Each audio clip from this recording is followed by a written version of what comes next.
নমস্কার। কথাকলির আসরে তোমাদের সবাইকে স্বাগত। আজ আমি তোমাদের পাঠ করে শোনাবো বিষ্ণু শর্মা রচিত পঞ্চতন্ত্র গল্প সমগ্র থেকে লম্বকর্ণ ও হাতির দল গল্পটি। এক বনে থাকতো এক সর্দার হাতি, তার নাম চতুর্দন্ত।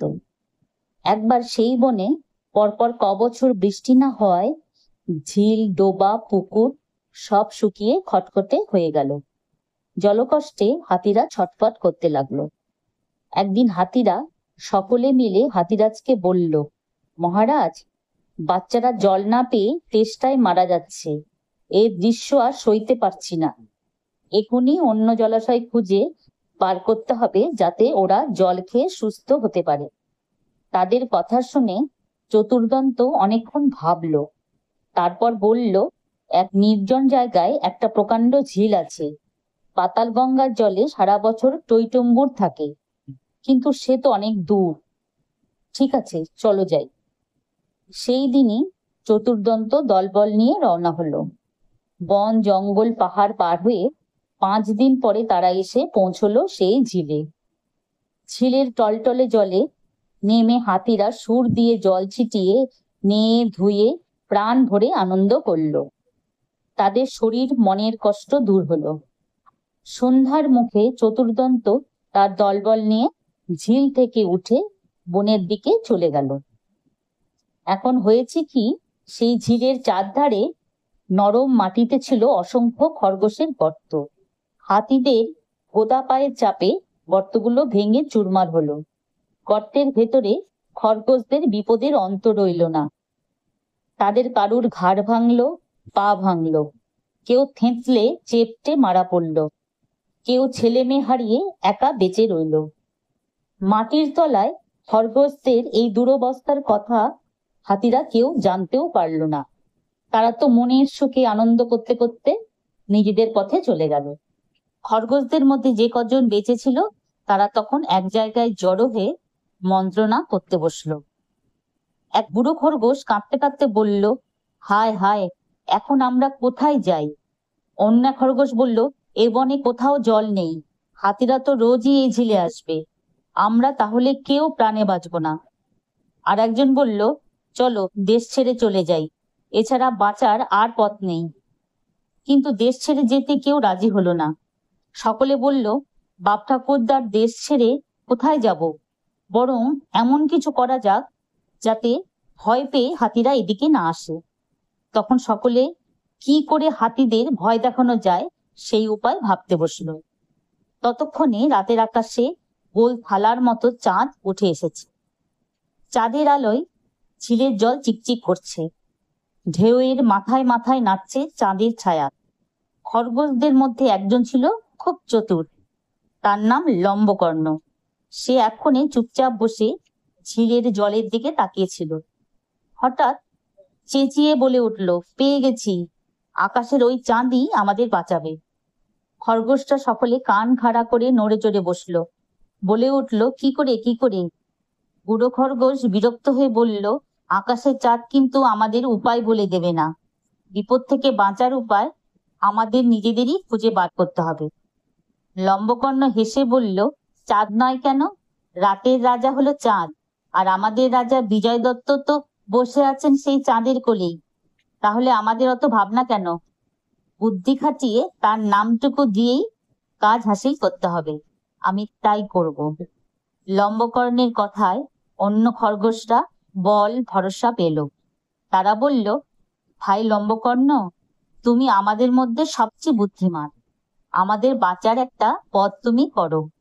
লম্বকর্ণ বলল, তোমরা এখানেই থাকো, আমি বেরোচ্ছি। খানিক পরেই সর্দার হাতিটাকে নিয়ে এখানে ফিরে আসব। এই বলে সে হাতিদের চলার পথ ধরে বনের দিকে এগিয়ে চলল।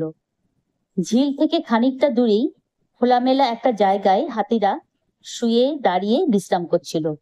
লম্বকর্ণ তাদের কাছাকাছি পৌঁছে একটা উই ঢিপির উপরে গিয়ে দাঁড়ালো। তারপর গম্ভীর গলায় হেঁকে বলল, ওরে ও দুষ্টু হাতি, তোদের প্রাণে কি ভয় ডর বলে কিছু নেই? শিগগির এই চাঁদ ঝিলের এলাকা ছেড়ে পালা।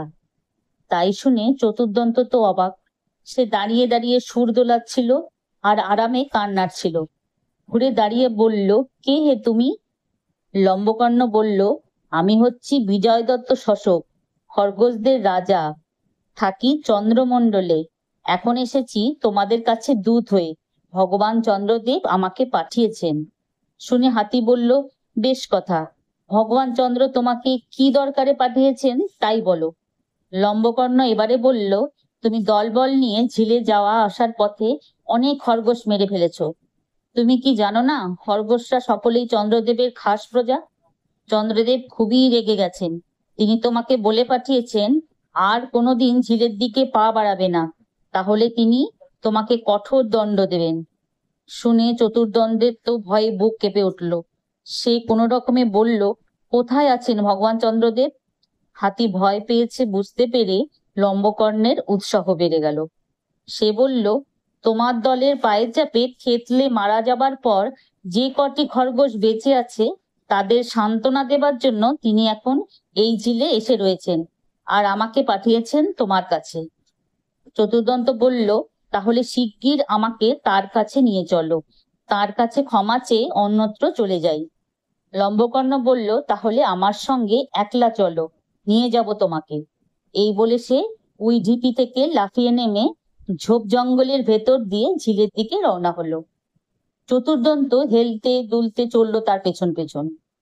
ঝিলের ধারে পৌঁছে শান্ত জলে চাঁদের ছায়া দেখিয়ে লম্বকর্ণ বলল, ওই দেখো, প্রভু ধ্যানে বসেছেন। শব্দ করো না, চুপচাপ প্রণাম করে চলে যাও। ধ্যান ভেঙে গেলে কিন্তু ভীষণ রেগে যাবেন। চতুর্দন্ত তখন সেখানে দাঁড়িয়েই তার বিশাল শরীর নিয়ে হাঁটু মুড়ে বসে চন্দ্রদেবকে বারবার গড় করতে লাগলো। তার পিন নামের ঘটা দেখে লম্বকর্ণ ভাবলো, এই তো দেখছি মহা আপদ, পালাবার নাম করছে না, সব ভন্ডুল করবে দেখছি। এই ভেবে সে টুপ করে ছোট্ট একটা মাটির ঢেলা ফেলে দিল জলে। জলে ঢেউ উঠে চাঁদের ছায়া কাঁপতে লাগলো থরথর করে।